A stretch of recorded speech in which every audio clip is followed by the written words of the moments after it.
Luísa Lopes estuda o envelhecimento e propõe uma nova abordagem na procura de tratamentos para o Alzheimer, a mais assustadora e prevalente das demências. Qual foi para si, Luísa, o acontecimento científico mais relevante de 2019?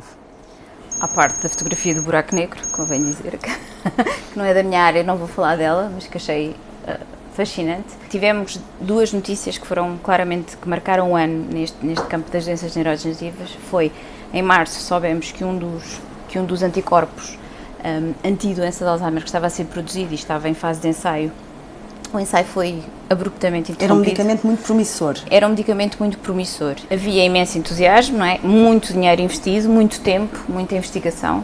E, de facto, a Biogen, que é a empresa, em março anunciou, antes de uma grande conferência no ramo, que por acaso foi em Lisboa, e, portanto, nós podemos sentir aqui, digamos... O balde de água fria. O balde de água fria que foi e, de facto, o desencorajador que foi anunciado que os primeiros dados, não havia benefício suficiente para continuar o ensaio. E, portanto, abandonaram o ensaio. Abandonaram o ensaio.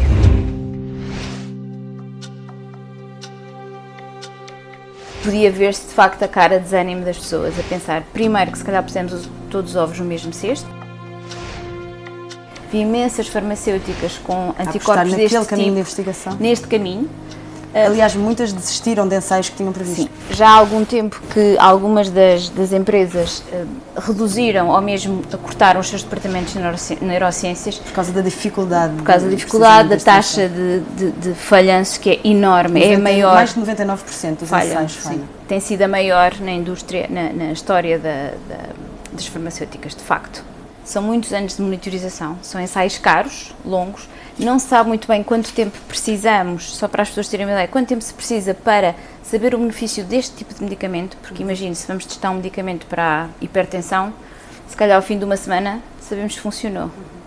Nestes medicamentos nunca sabemos qual é o fim, quanto tempo precisamos de estar a seguir as pessoas para perceber se ele fez efeito. Diria que o panorama da investigação em Alzheimer mudou desde março de 2019? Já tinha começado a mudar, com os falhanços, como eu disse, repetidos, mas mudou claramente. Uma mudança de paradigma em pensarmos o que é que nós agora vamos fazer e vamos financiar outras coisas. E, portanto, já começámos a ver, por exemplo, agências americanas que financiam a investigação, a procurar, por exemplo, estudos que vejam envelhecimento, estudos que vejam só a proteína tal, estudos que vejam, por exemplo, inibidores de outras vias metabólicas. Portanto, apesar de ter sido um balde de água fria, pode ter sido um passo muito importante para mostrar que estávamos aí no caminho errado. Eu, por acaso, na altura pensei logo isso, talvez isto seja o que nós precisamos para, de facto, se poder investir noutras coisas.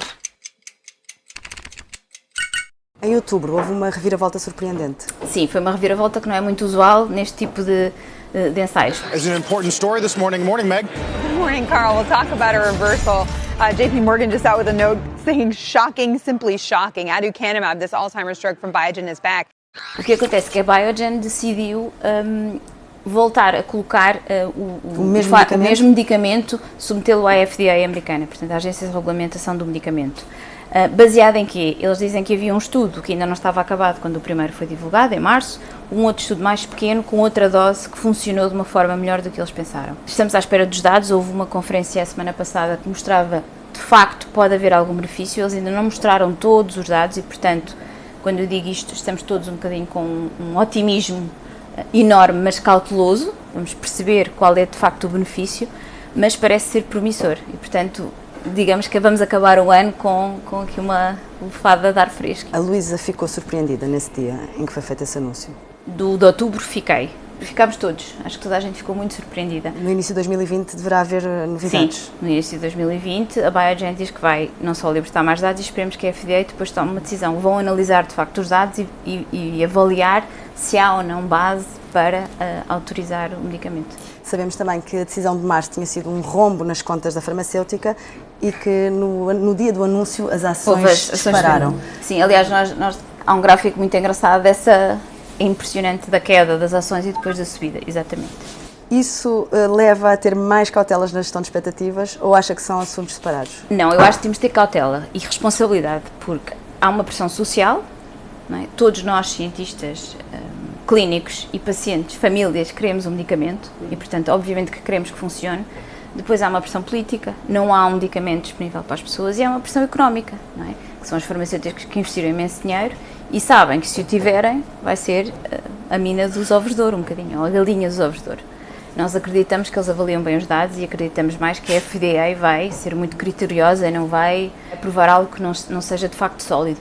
Mas não nos podemos esquecer que há uma pressão enorme. Os Estados Unidos já têm histórias antigas, como nos opioides, por exemplo, em que aprovou medicamentos e depois se viu que as coisas não correram tão bem como deveriam. Portanto, por isso é que eu digo otimistas estamos, é uma notícia fantástica. Os dados parecem ser promissores, mas acho que vamos ter que esperar por quem avalia. Caso venha a ser aprovado, será a primeira terapia no mercado destinada a travar a progressão do Alzheimer? Seria um passo gigante. Será o primeiro medicamento, sim. Seria um passo enorme. Foi um ano absolutamente marcante na investigação. Foi um ano marcante, foi um ano de altos e baixos, foi uma reviravolta, foi uma montanha russa, foi de facto importante. Quando recebeu o prémio Manter Belar, falou do seu projeto como um passo atrás para dar 2 passos em frente. Que passo atrás é este que quer dar? A doença de Alzheimer é uma doença do envelhecimento e a nossa abordagem, baseada em dados que já tínhamos, é estudar o envelhecimento. O que é que acontece ao longo do envelhecimento? Desde muito cedo, e estamos a fazer o trabalho desde uma sinapse que se está a formar. As sinapses são as zonas de comunicação entre os neurónios. Um neurónio pode disparar até 200 vezes num segundo, portanto está em alta atividade. Obviamente que ao fim de uma vida temos uma série de processos celulares que vão falhando, não é? No fundo o controle de qualidade vai falhando e nós queremos perceber um bocadinho essa fase antes sequer de haver morte das células dos neurónios. Porque é que há pessoas, por exemplo, que envelhecem com função cognitiva muito boa e há outras que não. E nós ainda não sabemos isso. Sobre prevenção, já sabemos bastante sobre prevenção de Alzheimer e de outras demências. Que dados científicos é que são já claros? Sabemos e os resultados são claros, que o sedentarismo é um fator de risco, tanto físico como intelectual, alterações de sono, ou a qualidade de sono má é um fator de risco, depressão é um fator de risco, o risco cardiovascular também, portanto, tudo o que possa, no fundo, contribuir para uma má saúde circulatória, se quisermos, é um fator de risco. Os estudos apontam para que o nosso potencial de vida ande perto dos 120 anos. Há até 5 zonas no mundo, que se chamam os Blue Spot, onde as pessoas têm uma longevidade admirável, sim. No fundo, são dados que nos confirmam que o estilo de vida pode alterar o fator de risco. Em que momento da sua vida encontra as raízes da sua vontade de trabalhar em investigação? Eu desde pequenina quis perceber como é que as coisas funcionam. Desmontava os despertadores lá em casa, voltava a montar, às vezes sobravam peças. E depois tive professores na escola também, os professores de ciências que eram muito entusiasmantes. Eu acho que isso faz também a diferença. Recebi o livro da Marie Curie quando tinha 12 anos. A minha mãe deu-me e então aí foi aquilo que para mim era assim...